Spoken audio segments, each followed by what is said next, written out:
Oh, don't start the clock already. We only have 45 minutes. That is not fair on the panel. Great. Well, thank you, everybody. It's wonderful to see you all. I hope you're all having a profitable Davos, as my colleague Richard Quest would say. Lowering the temperature in the Middle East. We have 45 minutes to discuss that. I think Fuad has a comment on that, and I'm sure you'll get that. You said to me earlier on, 45 minutes. We spent 45 years trying to lower the temperature in the Middle East, so I'm not sure how much we can achieve in this, but we'll do our best. Give me just a couple of minutes to set us up, because this is important. There are decades when nothing happens, and there are weeks where decades happen. Lenin's words feel especially poignant as we reflect on the Middle East's recent whirlwind of events. In the final weeks, of course, of 2024, we saw a fragile ceasefire in Lebanon, the formation of a new government, and a significant weakening of Hezbollah. Seismic change followed in Syria with the ousting of Bashar al-Assad and the establishment of a transitional government, of course. And as we entered 2025, a temporary ceasefire in Gaza, broken in part by President Donald Trump ahead of his return for a second term as US president. Questions. Can the ceasefire in Gaza evolve into a durable solution for the Israeli-Palestinian conflict? Will Syria's new government bring stability and inclusivity for its people and security for the wider region? How will Iraq manage its relationship with Syria, with Iran, and with the new Trump administration? Will the deal-maker-in-chief cut his own version of a deal with Tehran? It isn't clear as we speak today what Donald Trump's policy in the Middle East, the wider Middle East, will be, save for saying that he wants peace in the region and that normalization deals, he says, are key to that. What is clear is that, like it or not, the region is Donald Trump's policy in the region will have huge consequences. But since his last term, the region does have a new dynamic, regional solutions for regional problems. At least that is the narrative. Enter Dateline, Riyadh, Doha, Abu Dhabi, Ankara. What influence will we see from these countries? And what role Europe in the region's shifting dynamics? There is a lot to unpack with what is my expert panel today. Ayman al-Safadi is the Deputy Prime Minister and Foreign Minister of Jordan. Fuad Hussein is the Deputy Prime Minister and Minister of Foreign Affairs of Iraq. Assad Hassan al-Shaibani is the Minister of Foreign Affairs of Syria. Varsan Aghabian is the Minister of Foreign Affairs of the Palestinian Authority, and Jean-Noël Barrot is Minister for Europe and Foreign Affairs of France. Right. Let's start with a very simple question. On a scale of 1 to 10, how optimistic are you that we can lower the temperature in the Middle East, in the region, in 2025? Ayman. Well, you want to give us 45 minutes to address all of that. Good luck to you and all of us doing this. I think, look, we have opportunities. If everybody do their part right, I think we can lower the temperature. We've already seen significant changes in many parts of the region. We have the ceasefire in Gaza now, which we all must do everything we can to make sure it holds. So I think if everybody does their bit, I think we're really facing a very, very good opportunity to move forward. I'm reluctant to put a percentage. I know you're going to push me, but I think if we all do our parts, we have an opportunity that we haven't had for a long time now. Cautious optimism. Cautious optimism. Fuad. I must be realistic about this. We have got challenges and opportunities. Opportunities because we have got already ceasefire in Gaza, ceasefire in Lebanon. Is it possible to transfer or change the ceasefire into peace agreement? Is it possible to transfer the ceasefire in Lebanon into peace agreement with Lebanon? These are questions. These are challenges. Anyhow, we have got some opportunities nowadays, but at the same time, the change in Damascus also offers many opportunities. So how are we going to deal with that? All of us, in the first place, of course, the Syrian people, but also the situation in Syria is interconnected with the situation in Iraq and Jordan and other countries. So on a scale of 1 to 10? How optimistic are you?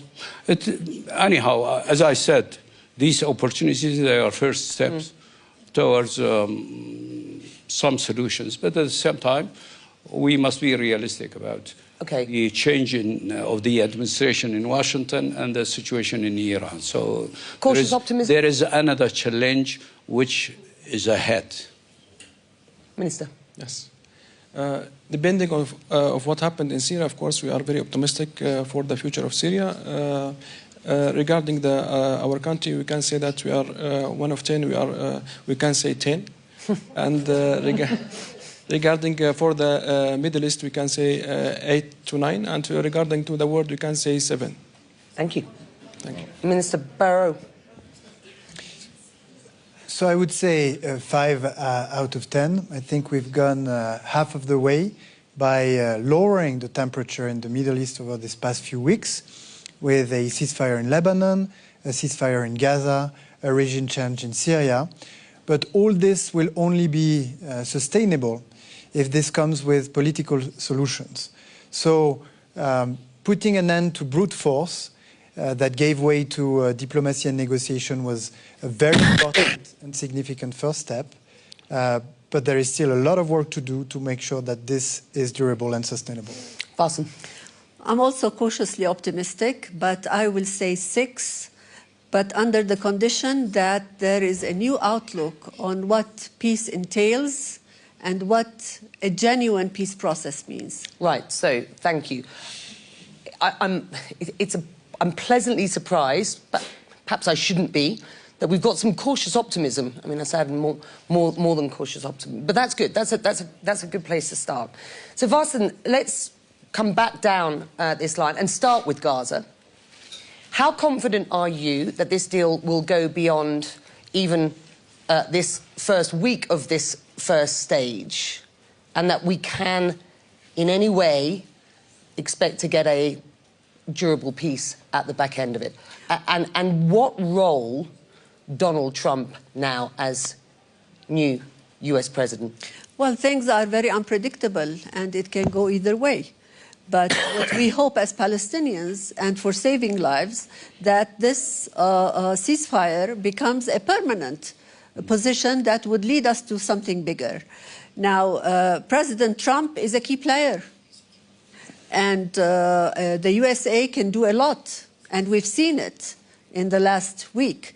So, but President Trump and the team in the United States need to, again, understand what it means to have Palestinians have a palatable peace process. A palatable peace process means understanding the rights of the Palestinians. Is it your sense that they care? Rights.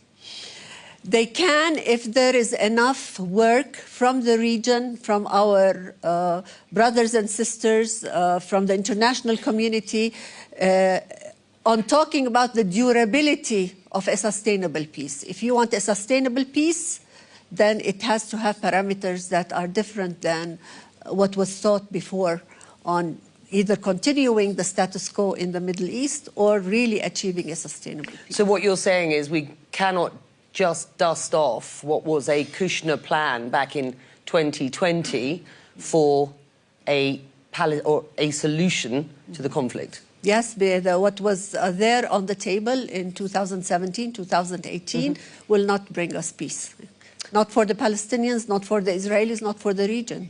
Ayman, how confident are you about getting through this first stage and a push towards a day after deal? Look, I think we're going to see a bottom-up pressure from the people on both sides to ensure that the ceasefire holds, because you know, we cannot forget the hell it has been last year for everybody. So I think as we see the first stage implemented, I think people are going to see the benefit of sticking to the deal, and I think that's going to put a lot of pressure on the politician. I think it is key that also we understand that there is real misery on the ground in Gaza. So being able to bring into Gaza sufficient aid on scale in time is something that's going to be extremely important in creating an environment that would push even harder for the solution, for the ceasefire to hold. In general, I think we got all to learn from the past. We cannot just keep doing what we did before and expect things to go in a different direction. That's not going to happen.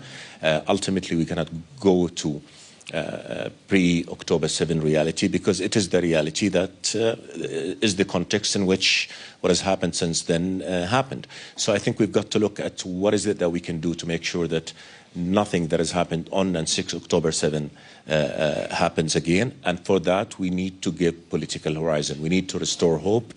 We need to navigate through the dehumanization and hatred that has taken root in a much, much deeper way. And we need to offer a solution. I think a key factor here is the new Trump administration. And let's be honest about it. It was the Trump team that pushed the parties across the finish line for the deal. President Trump is saying, I want to be a peacemaker, and that is something on which we're fully aligned, with which we're fully aligned, and we're going to be partners for President Trump in pursuing a peace. We have to understand what would it take to ensure that that peace lasts and is comprehensive and it's just and it is fair and it is peace between people, not just official documents signed.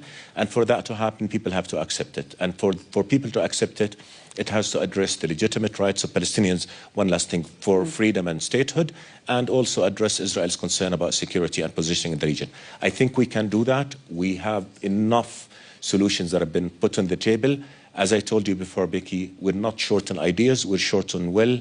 Are we going to garner that will and act together collectively in the region, in Europe, in the United States, across the world, and take advantage of the new spirit of hope that we see in the whole region, in Lebanon, in Syria, and other places? I was in Doha on the announcement of the ceasefire. Steve Witkoff was there. He was in the room with the Prime Minister of Qatar. He clearly has a very good relationship with him. As we understand it, he may go into Gaza to try and ensure the implementation of at least this sort of second stage of the first phase, as it were. But Donald Trump has already said he isn't confident that this deal will hold, this truce will hold. Does that worry you? Look, I mean, there is a chance it will not hold. We're already seeing some signs of failure to commit to what was agreed on in the deal.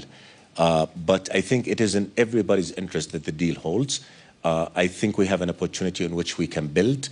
And if it doesn't hold, then what's the alternative? And as we talk about Gaza and the risk of the ceasefire not holding, which is dragging not just Gaza into hell again, but dragging the whole region into the anxiety and uncertainty and chaos that we've seen, there is also the West Bank on which we need to keep an eye. What's happening with the West Bank is extremely dangerous. As Gaza, sort of witnesses a degree of end of fighting, we don't want to see that fighting on the West Bank leading to its explosion, because if it does, then we'll find ourselves in the same place. What I want to say is that I think history has proven that security approach will not solve the problem. How many years, decades, has Israel relied on security approaches to ensure that there's no re-eruption, and it did not work. So now I think I go back to what John Noel said. We need a political solution. We need a political vision. We can all rally around it in a very pragmatic, practical way, and anchor it in an understanding that in order for the peace to hold, to be real, all sides have to feel that they've gotten their legitimate rights fulfilled. And that's something to which in the region, in Europe, and I think everywhere else, we're fully committed. You and I have been talking on an almost daily basis over the last 18 months about your concerns about the conflict in Gaza metastasizing. It's been, it's been really sort of, good to see what's happened in Lebanon, what's happened in Syria. We're going to find out from you, Fuad, what the perspective is from Baghdad. But I see where you're at on what's going on in the West Bank at present. And Faisal, let me just bring you back in here before I get to everybody else. Despite, or maybe because of the ceasefire, Israel has launched a significant operation in the West Bank, particularly in Jenin.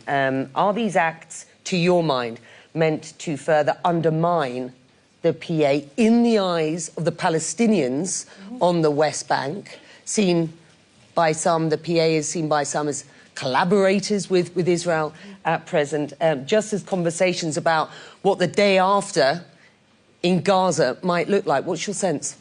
I think what is happening in Jenin is very unfortunate, and it's a deliberate attempt by Israel to undermine the Palestinians in general, and we're hearing it. They don't shy away from voicing it. They're telling us very clearly, we're done with Gaza for the time being. We don't know for how long, because they are also voicing that they are going back into Gaza.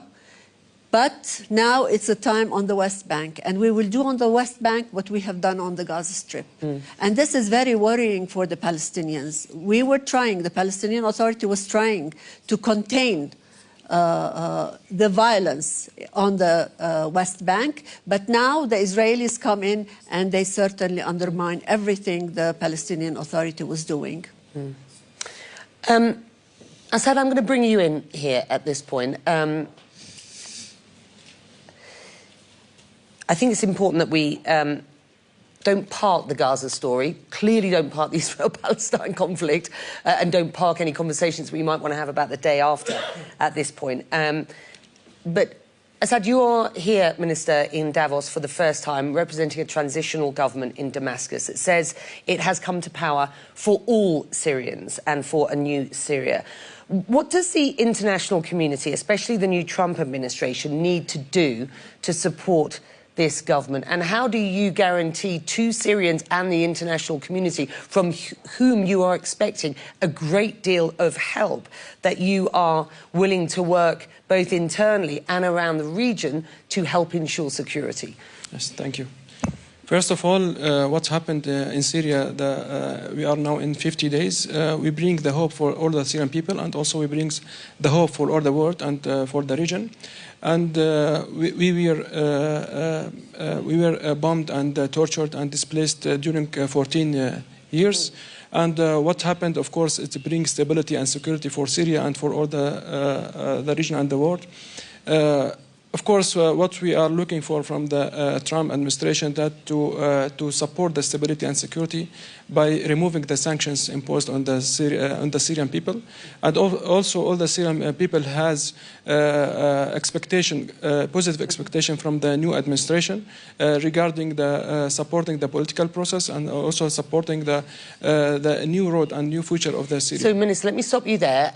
How much contact have you had with this new administration? Clearly, it's only 4 days old, but I mean, it's been, you know, in a stage of transition now for a couple of months. And how realistic do you believe it will be that some, if not all, sanctions will be lifted?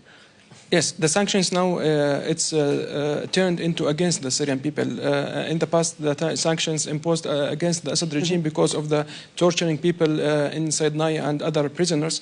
But after the overthrow of the Assad regime, it turned against the Syrian people. But now, removing sanctions, it's the key actor and the key of our development vision, and also the key for a new road for the Syrian people. What contact have you had with the members of the new administration, if any? Have you been in contact? Yes. Yes. What are they telling you? It's important actor in the region, and who want to perceive the stability and security in the region, they should talk with Damascus. Have they been in contact with you? Yes. Yes. Can you give us any sense of what's been said? No. Fair enough.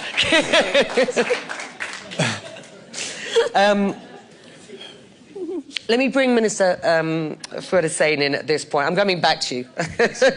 You've been instrumental in navigating Iraq through complex regional dynamics, advocating for national sovereignty and for regional cooperation.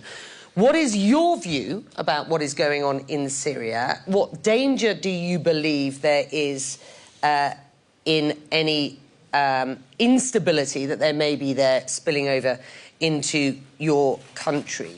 And again, what's your perception of where the Trump administration's policy will lie in the Middle East going forward? I mean, you will need to speak to the new Trump administration. You will need to talk about US troops in Iraq. What's your sense? Let me first mention that the Syrian security and Iraqi security are very much interlinked. And that has to do with the past, but also the current situations. And we had good discussion with my colleague Asad about the security situation inside Syria, but also security situation inside Iraq, and the point which we have mentioned, or the subject which we discussed, had to do with the ISIS fighters inside Syria. In fact, we have seen that ISIS territory has been extended inside Syria. ISIS fighters and terrorist fighters, they were able to control more weapons because of the fact that Syrian army collapsed. So they collected a lot of weapons, and some new elements joined ISIS. That's according to our information. And the ISIS terrorist fighters, they are on our border as well as on the border with Jordan. So that point is worrying us, and I guess it is worrying also our friends in Damascus. We need a kind of cooperation, how to deal with this threat, because the threat, it is true, they are on the other side of the border, but they have got also their people inside Iraq. So that is one of the issues. The other issue is, of course, as we mentioned many times, stability in Syria.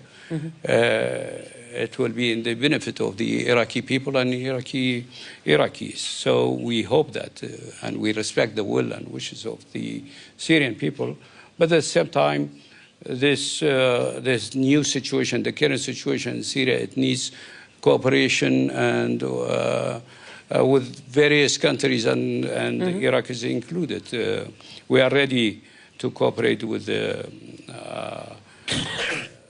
new administration in Syria, and we hope that they will have some steps towards establishing a political process, and the political process which we are talking about has to do with the being inclusive. And when we are talking about inclusive, we are talking about the various components in Syrian society, because at the end, stability, it means stability in all parts of Syria. Stability, it means stability for all components in Syria. And let's talk about northern Syria. We are not talking only about Damascus. I am talking about various areas in Syria. Yeah, and let's talk about northern Syria. We know the US-backed Kurdish forces in northern Syria are under increasing pressure at present from Turkey. Do you think Ankara will launch an offensive against these groups? And if they do, what is your positioning on this?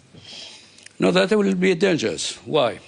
For many reasons. In the first place, if there will be an attack on that area, so we are talking about, I guess, 20% of the Syrian area, which is under the control of Syrian Democratic Forces. Fighting in that area, it means more refugees coming to Iraq. We have got now 250,000 refugees from Syria, but in fact, these are registered. But in fact, we have got perhaps 700,000 Syrians in Iraq. So that means more refugees inside Iraq. Fighting in that area, it will threaten the prisons in that area. As it is well known, there are 26 prisons in that area, which is under control of the Syrian Democratic Forces. And in these prisons, we have got between 10 to 12,000 terrorists from ISIS and Al-Qaeda there.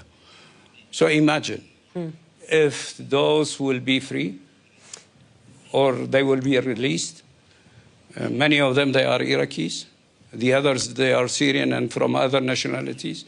What does it mean for ISIS, and what does it mean for the security in Iraq? And in fact, what does it mean for Syrian security? So there are many threats in that area. So that's why we hope that there will be negotiation. There were some contacts and discussion between Syrian Democratic Forces leaders and do you expect HTS leaders, but we hope that these negotiations, the process of negotiation will continue and they will reach some understanding. Do you expect the brokered deal to withdraw US troops from Iraq will continue under this Trump administration? And at present, as we wait to see whether Donald Trump will broker his own deal on and with Iran. What's your perspective of how you might re-navigate your relations with Tehran? And 2 questions. It was a question for me. You see the first part of your question, how the new administration in Washington is going to deal with the U.S. troops in that area and in other areas. Of course, this is a question for the American to answer. But I think my belief is that they will be there. They will be there because the whole entire situation in Middle East is different than the first, let's say, Trump first administration. Now we are dealing with different challenges. And so I have the feeling that they will be in the area. And as for our relationship with the new administration, our relationship with the American government, American administration is based on the strategical agreement which we have. And on the basis of that framework, we will continue our talks and negotiation with the American side on various fields. And with Tehran? As for Tehran, of course, that is a question to the Iranian, but the tension between Washington and Tehran, it affects us directly, not indirectly. In fact, that's why we are rather worried about the tension, and we hope that both sides will choose different approach, and that's the approach of, once again, negotiating. But until now, I don't see any signal from Washington that they are ready to negotiate with the Iranian side, while the Iranians are giving that signal. Well, let's see. I mean, there's a chief deal maker who says that he wants to cut deals all over the place. So let's see how long it is before we start seeing the emergence of something on Tehran, if at all. Minister Barrot, let me bring you in here. I gave you a chance to sort of, give us a starter for 10 earlier on. So having listened to what we've heard from the panelists here, can you just share your assessment of where you see Gaza, perhaps more importantly, your perspective on the developments in Lebanon, and how France plans to support that government going forward? And then critics say that European countries don't have the political will or capital to chart their own foreign policy goals separate from Washington. What do you say to those critics when it comes to Syria, Lebanon, Iran, in a Trump era 2.0? So first I say that this is not true, even though, of course, for all of us, the US are a key partner, but we're sovereign in our foreign affairs policy. And even though we constantly talk one with another, and we often agree, it sometimes happens that we are exactly aligned, but this doesn't prevent us from working together. Why do European countries care about what's happening in the Middle East, about the temperature in the Middle East? Well, because our national interests are indexed on the temperature in the Middle East. Among the key preoccupations of European citizens today is security and terrorism.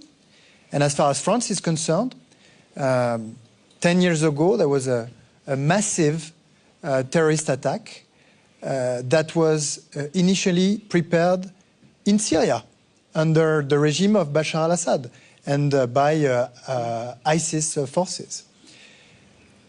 At the moment when there are being a lot of talks in Europe about migration, well, these talks, they initiated in 2015 when the Syrian people, by millions, they fled from Syria, they fled the regime of Bashar al-Assad, and they found asylum in Turkey, in Jordan, in Lebanon, but also in Europe. So everything that happens in the Middle East, because we have the Mediterranean in common, so to speak, is of great interest to us. And that's why we see ourselves as partners in good times as in bad times. And I want to remind people here that France hosted the first humanitarian conference in Gaza 1 month after the 7th of October. And France also hosted the first international conference in support to Lebanon 1 month after the ground operations of Israel into Lebanon started.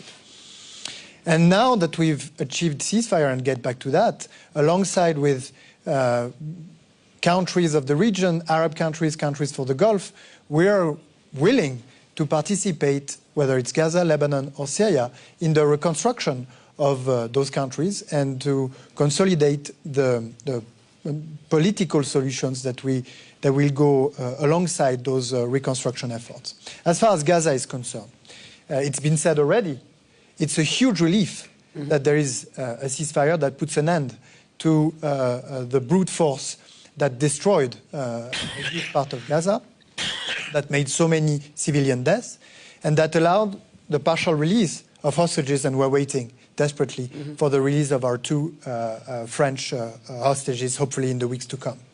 Phase 2 will be challenging because we'll need to find a way for a civil administration of Gaza once Israel troops retrieve, and we'll need to start working on the 3rd step, which is the political solution that Ayman alluded to.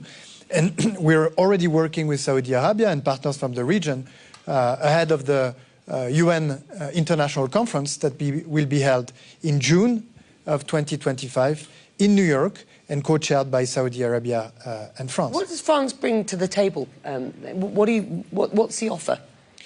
Well, France is a permanent member of the Security Council, dedicated to to justice and international law. Very specifically, I'm asking, what are you putting on the table in Gaza and for Gaza? Oh, so depending on which stage you have in mind, like I said, we helped alongside, and I want to commend especially the efforts of Jordan to bring humanitarian help into Gaza, but we also help foster humanitarian help among European countries during this international conference that we hosted. We're also in the front line to support the Palestinian Authority. We're one of the rare countries in the world to directly support the Palestinian Authority. And moving forward, we'll be here alongside countries in the region to try and solidify this political solution. We have not yet recognized the state of Palestine because we've said that this recognition needs to come at a time when indeed we get closer to the draft of a 2-state solution with mutual recognition and security guarantee. That's not going to happen before June. So, I mean, we're going to work hard from that. We're going to work hard for this June conference to be a decisive step towards an irreversible path towards the 2-state solution. And as far as Lebanon is concerned, what do we bring? Well, in Lebanon, we bring our long-lasting relationship with Lebanon that allowed us, alongside the US, to provide a formula for a ceasefire that happened 60 days ago, and that produced and that delivered results. With the mechanism that we put in place with the US, we've been able to operate or to trigger the first retreats of Israeli forces in the south of Lebanon, and to push the Lebanese armed forces, supported by the UNIFIL UN mission, to operate the disarmament of Hezbollah in the south of Lebanon. We're 60 days past the ceasefire. Are we done? The answer is no. So we'll need more time to achieve the results. The good thing is that we also, alongside partners of the quintet, facilitated the election of a president for Lebanon. That was an essential condition to be met for the ceasefire to be sustainable, but also for the reconstruction effort to start, and basically for Lebanon or for the Lebanese people to take back control over their own destiny. But as was said earlier in the introduction, what worked in Lebanon is that everyone took their share of the risk of the effort. Israel put an end to hostilities and now is removing its forces. The Lebanese armed forces went beyond what they had done so far and went actually to places where Hezbollah were storing ammunitions and destroyed those ammunitions. And UNIFIL also did their part. And the Lebanese political forces also sort of overcame their reluctance to work together to elect a president. So everybody did their part. That's why we're where we are now. But to do the other half of the way, we need people to keep taking their part of the risk. Ayman. Thank you. Look, I think the first reality we have to recognize is that everything in the Middle East is connected. Whether you talk about Palestine, Syria, Lebanon, all come together in terms of what causes tension to happen and the impact of positive progress. Number two, what happens in the Middle East does have a major impact on our neighbors in Europe. We are one region in reality, and we've seen that manifested through the impact of crises that we've had to live with. And I go back to my initial statement. There is a moment of opportunity if everybody do what they need to do to make sure that we are on a track that will give people hope of a promise of a better future where their legitimate concerns will be addressed. So, on Palestine, Gaza. Gaza, I said there's a ceasefire now. Everybody has an interest in that ceasefire holding. But remember, the challenges are enormous. You're talking about hundreds of thousands of people in Gaza who lost literally everything. Their homes, their schools, their hospitals, their neighborhoods, everything. So unless we come in together in a massive effort to start addressing those immediate needs, I think we're going to have suffered a tremendous failure as an international community. So we've got to do that. Number two, we need to watch the West Bank, and what's happening in the West Bank should not be allowed to lead to what has happened in Gaza. I.e., we cannot afford another war on the West Bank. This is a national security issue. This is a national security issue for Jordan, and it's also, I mean, a matter of grave security concerns for the whole region and the whole world. Yeah. So, again, what do we need to do? I think everybody knows what needs to be done. Let's think of a solution which will address the legitimate rights of both people. What is that solution? I think the majority of the world agree that the two-state solution is the answer. In the past, that solution has been paid much lip service, but no real action. On the grounds, we're seeing unilateral measures by Israel that rendering the two-state solution unviable, expansion of settlements, land grabs, suffocation of the PA. That is not conducive to peace. And I think, yes, Netanyahu government could speak of some military victories, but I think what we need to do is to think long-term. How do we create a Middle East in which everybody is safe and secure? You're not going to do that by security. You only do that by a political solution, and that's why I agree completely with John Noel. We need to have a plan to implement the two-state solution. Let me just put this to you, because I do want to bring everybody back in. I mean, you know, the West Bank is a national security issue to you. Syria has been a national security issue to you. And so let me just follow up here. Jordan's been providing refuge to displaced Syrians now for a long time, while also having to deal with the Captagon-fueled drug trade that really enriched the Assad regime. How hopeful are you about the current situation in Syria? And what are you doing very specifically to support the transitional government at this point? Absolutely. Just one last sentence on the West Bank and Gaza, if I may, is that I think with the Trump administration, with the involvement of Europe, with a leading regional role, as you alluded to, yes, we want to have a leading role in addressing the crises of our region, but that doesn't mean we don't need our partners and friends in the rest of the world. So we can complement each other. We will do the heavy lifting, and we need our partners to support. On Syria, look, I mean, again, as you mentioned, Jordan has been in the middle of all the crises. I mean, we've been at the receiving end of every crisis in the region. With Syria, we suffered in the past, not only in terms of drug trafficking, weapon trafficking, we've suffered economically. So now we have a new era, and I do want to believe, and I believe that the new administration in Syria, after coming to shoulder this responsibility, knowing the pain and suffering that their people have gone through, I do believe that they want to succeed, and I do believe that they know that in order for them to succeed, they need to win the trust of their people, and they need to win the trust of the region and the international community. That is, you know, to put it simply. So I think we have engaged very deeply with our Syrian brothers from the day go. We've had very, very good conversations. We have a lot of interests that are aligned.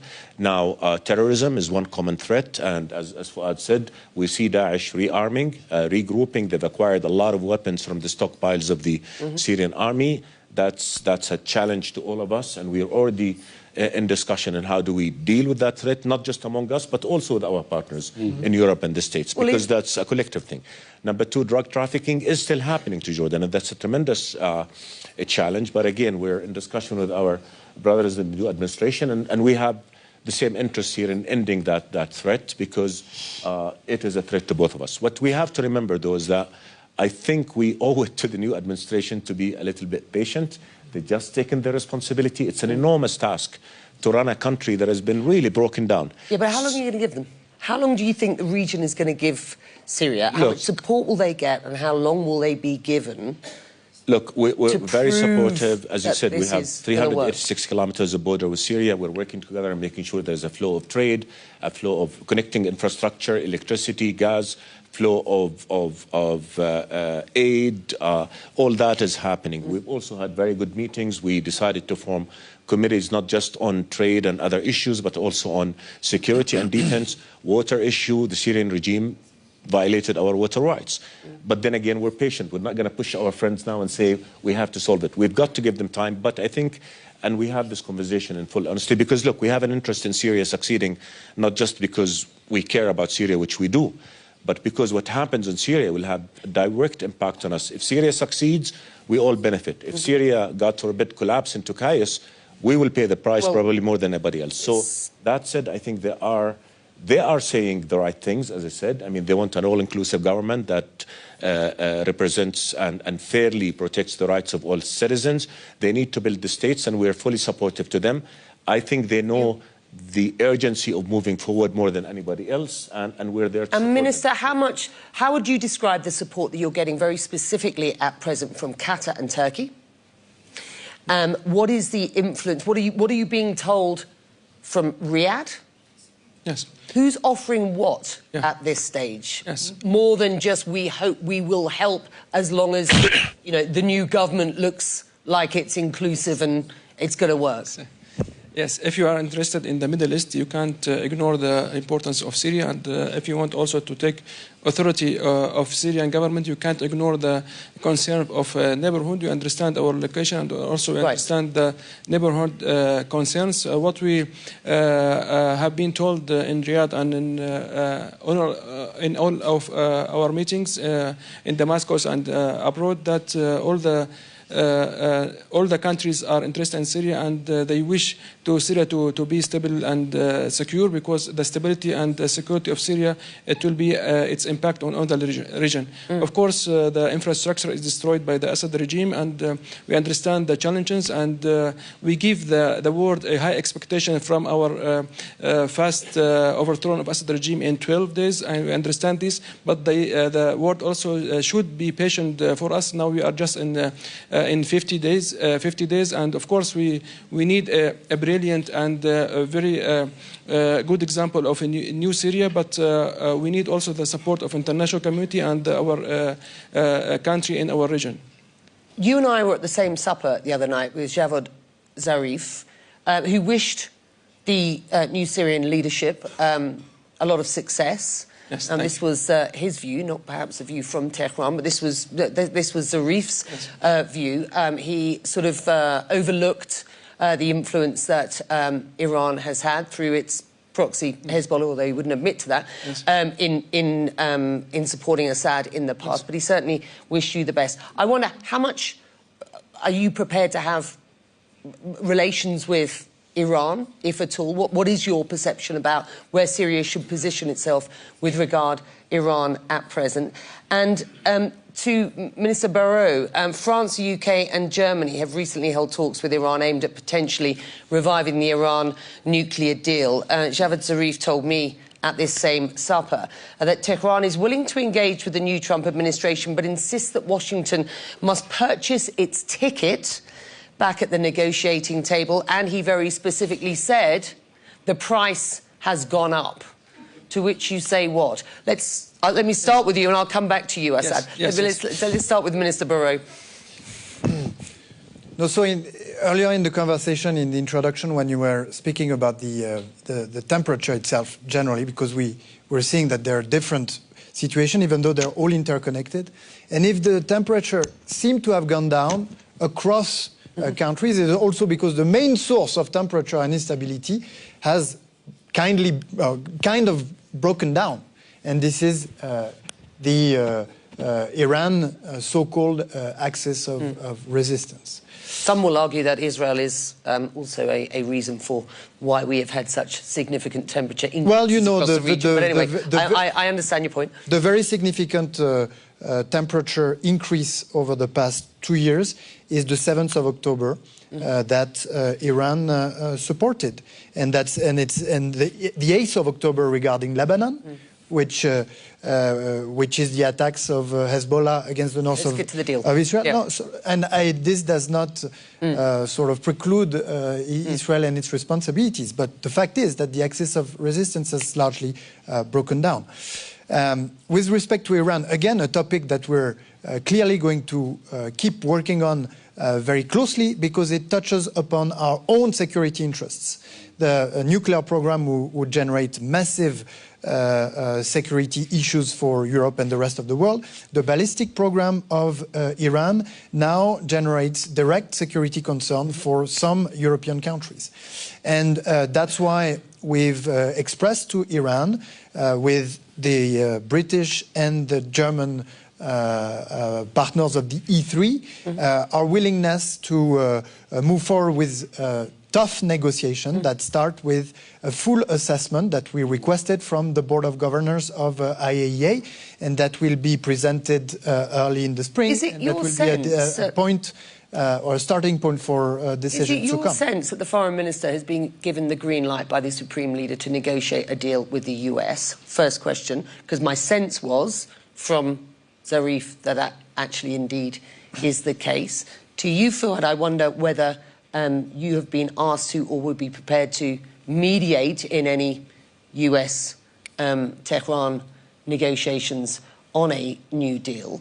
And overall, to the whole panel here, what are your hopes and fears for the Trump administration's policy towards Iran going forward? Just how important is it?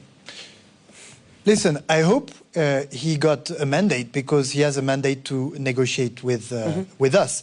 And in fact, I think this is the rational approach, because if it's not going to be a negotiation, incorporating nuclear program, ballistic program, and regional aspects, then what's the alternative? The alternative is back to brute force.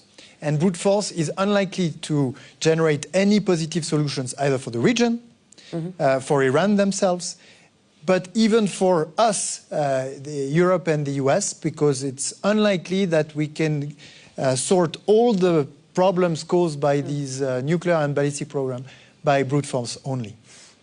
Fuad, it is well known that we are well connected to Washington, but also to Tehran. So if we will be asked to mediate, we will do that.